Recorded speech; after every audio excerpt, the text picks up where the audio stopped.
Mukhang malungkot na naman si Commissioner kasi hindi niya nakuha yung gusto niyang matchup para sa playoffs. Tapos na rin kasi ang regular season at meron na magtatapat sa playoffs at play-ins. Tinalo ng Minnesota ang Jazz, expected na naman yun. 43 points, 6 rebounds at 5 assists para kay Anthony Edwards. Naging Jordan comparison pa talaga.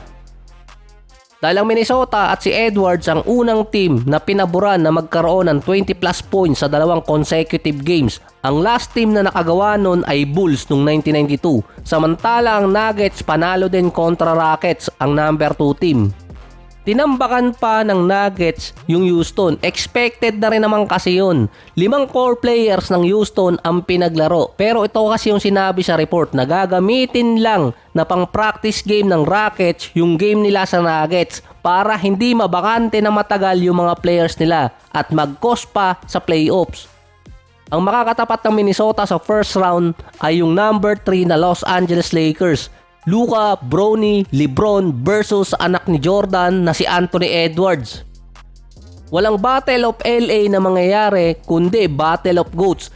Kayang-kaya ni Bronny yan si Anthony Edwards, partida pa yan, hindi yan maglalaro. Rematch din kasi to ni Edwards at ni Luka. Isang habulin ng chicks at isang nanghahabol ng chicks, kaya balanse din yung matchup.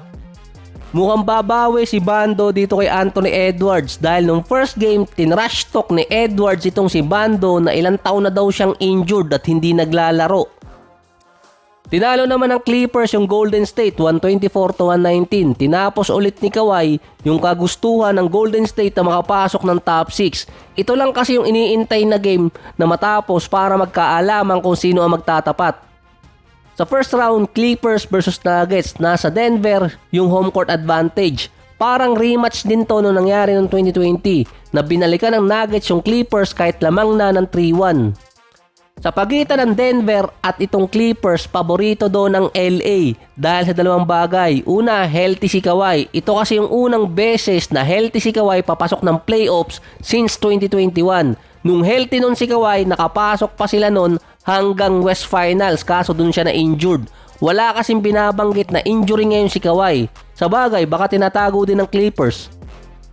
Mukhang effective din yung ginawang taktika ng LA na hindi agad palaruin si Kawhi na masaya na naman sigurado si Gerardo. Redemption series din kasi to para kay Kawhi. Ang pangalawa pa doon, nakuha kasi or na-meet ng Clippers yung 50 wins. Ito kasi yung winning rate na hindi pa matalo ni Nikola Jokic sa playoff sa kanyang buong karir.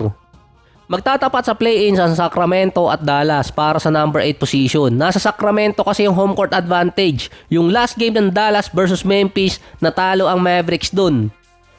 Hindi rin naman alam kung sino mananalo sa pagitan ng Sacramento at Dallas dahil parehas naman silang struggling ngayong taon. Ang Golden State naman makakatapat nila ang Memphis sa play-ins bukas din para to sa number 7 sa standing. Kung sino mananalo doon, makakatapat nila ang OKC Thunder. Gumawa na rin kasi ng taktika doon ng Memphis dahil alam din naman nila na maliit yung chance na tumaas pa sila sa number 8 dahil yun sa Minnesota game. Dahil yung Minnesota, bago pa lang talaga mag-umpisa yung game na yon, alam na sila yung mananalo. Kaya nga plus 20 agad sila doon. Hindi naglaro si Ja Morant, kasama din si Desmond Bane, Zach Edey at si Triple J. Yung core players nitong Memphis hindi pinalaro ngayon.